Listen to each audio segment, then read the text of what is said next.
नमः शिवाय। मेरे प्यारे गुरु भाइयों और बहनों, आज का यह वीडियो हम सभी शिव शिष्यों के लिए बेहद खास होने वाला है, क्योंकि आज के इस वीडियो में हम अपनी प्यारी दीदी माँ नीलम आनंद जी के पावन जीवन के उन अनमोल पन्नों को रखेंगे जिनसे शायद आप अब तक अनजान थे।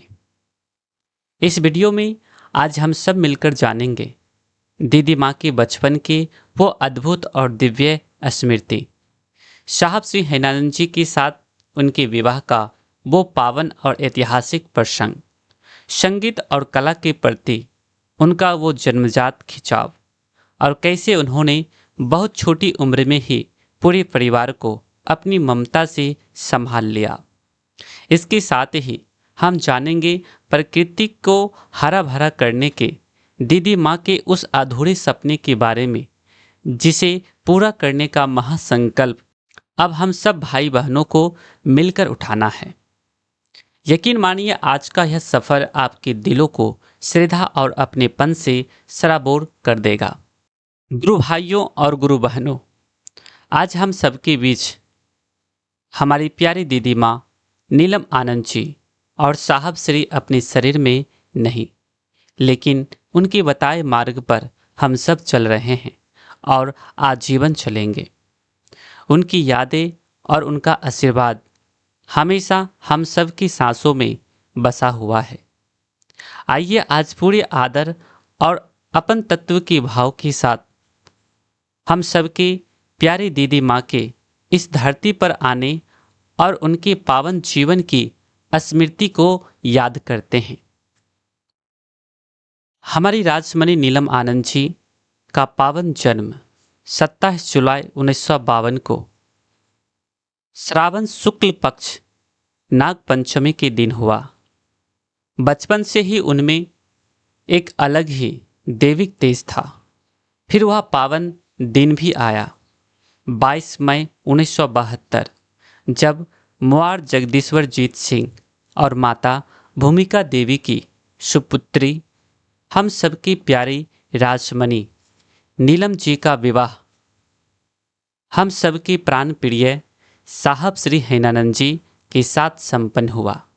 साथ ही शिवशिष परिवार के नए सुनहरे युग की दिव्य शुरुआत थी। शुरुआत से ही दीदी नीलम आनंद जी के परिवार में कुल गुरु के रूप में साक्षात देवादिदेव महादेव शिव की ही पूजा होती थी। यही मुख्य कारण था कि शिव भक्ति उनके संस्कारों में रची बसी थी और शक्ति की पूजा करना उनका सहज स्वभाव था। दीदी माँ के माता पिता एक बात बताते हैं कि जब राजमणि नीलम जी का जन्म हुआ था तब एक बहुत ही अद्भुत नज़ारा दिखा था। ना जाने कहाँ से खाट के नीचे से विषैले सर्पों के ढेर सारे सपोले उमड़ पड़े थे, जैसे वो सब भी उस दिव्य आत्मा का स्वागत करने आए हों। दीदी माँ का बचपन बहुत ही लाड़ प्यार और समृद्धि में बीता। घोड़े और हाथियों की सवारी करना, विदेशी गाड़ियों में घूमना और जंगलों की सैर करना उन्हें बेहद पसंद था। उनके मन में पशु पक्षियों और जीव जंतुओं के प्रति एक अथाह अनुराग और सच्चा प्रेम था। हर तरह की सुविधाओं और समृद्धि में पलने के बाद भी दीदी का दिल शहर की भीड़ में कभी नहीं लगता था। उनका मन तो जंगलों की शांत वातावरण में रमता था। उनकी शुरुआती शिक्षा की सारी व्यवस्था घर पर ही की गई थी, जहां टीचर आते और उन्हें पढ़ाकर चले जाते थे। संगीत और कला के प्रति उनका आकर्षण बिल्कुल जन्मजात था, मानो वो पहले से ही सब सीखकर आई हों। एक बार जब उन्हें मुआर साहब ने हाजिरबाग के स्कूल में दाखिला दिलवाया तो शहर का वो वातावरण दीदी को रास नहीं आया। इसलिए महज 2 वर्ष के बाद ही उन्हें पुनः वापस घर ले आया गया। दीदी माँ ने बहुत ही अल्प आयु में, छोटी उम्र में अपने घर परिवार की सारी व्यवस्था को इतनी सुंदर ढंग से संभाला कि सब देखते रह गए। घर के बाहर और भीतर काम करने वाले सभी कर्मचारियों का कुशल मार्गदर्शन करना, उनकी व्यवहार कुशलता और उनकी प्रशासनिक क्षमता की परखता बचपन से ही सबके सामने आने लगी थी। सर्पों की दुनिया से उनका एक अलग ही गहरा जुड़ाव था। हमारी दीदी माँ को इस सुंदर प्रकृति से असीम लगाव था। उन्होंने अपनी पूरी जीवन काल में हमेशा इस धरती और प्रकृति के संरक्षण के लिए, इसे हरा भरा बनाने के लिए निरंतर प्रयास किए। वो दिल से चाहती थी कि हर एक इंसान पेड़ पौधे से सच्चा प्रेम करे। गुरु भाइयों और गुरु बहनों, सेप्सिस परिवार के पूरे इतिहास में वो सबसे भावुक और हृदय विदारक दिन 17 जून 2005 का था, जब आदरणीय दीदी नीलम आनंद जी शिवलीन हो गई।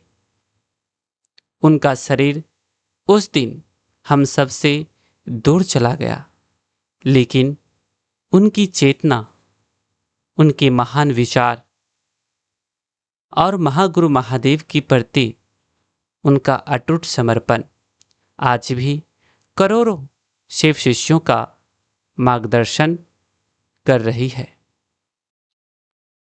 गुरु भाइयों और गुरु बहनों, अब हमारी बारी है दीदी के सपनों को पूरा करने की।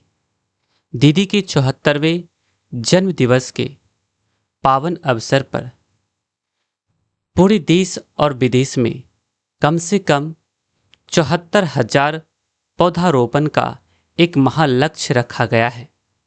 हमें सिर्फ पेड़ लगाना नहीं है, बल्कि उनका संरक्षण करके दीदी माँ के प्रयासों को आगे बढ़ाने का काम करना है। मुख्यालय के स्तर पर इस महत्वपूर्ण अभियान की शुरुआत 17 जून 2026 से ही की जा चुकी है और यह महायज्ञ 27 जुलाई को दीदी माँ के जन्म दिवस तक लगातार चलेगा।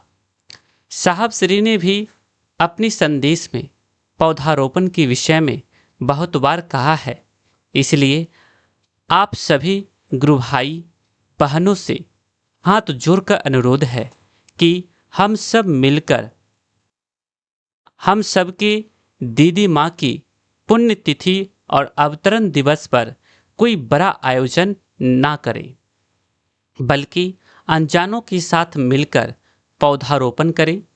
यही एक सच्चा रास्ता है दीदी माँ की तिथि और उनकी स्मृति को हमेशा के लिए अमर बनाने का। मेरे प्यारे भाई बहनों, अगर दीदी माँ का यह पावन संदेश आपके दिल को छुआ हो तो वीडियो को एक लाइक जरूर कर दें। कमेंट में नमः शिवाय लिखकर अपनी श्रद्धा प्रकट करें और हमारे इस परिवार H2 Rohan Lord Shiva Guru in life से जुड़ने के लिए चैनल को सब्सक्राइब जरूर कर लें। इस वीडियो को ज़्यादा से ज़्यादा शेयर भी करें ताकि दीदी माँ का यह सपना हर सेवशिष तक पहुँच सके। आओ चले प्रकृति की ओर, महागुरु महादेव से दया की याचना और साहब दीदी के आशीर्वाद की कामना के साथ आप सभी के चरणों में मेरा प्रणाम। नमः शिवाय। अर्चित आनंद, आपद सचिव साहब श्री हेनानंद जी, मुख्य सलाहकार सेप्सिस हेनानंद फाउंडेशन, सेप्सिस परिवार, अध्यक्ष वैश्विक सेप्सिस परिवार, उपवन रांची, झारखंड।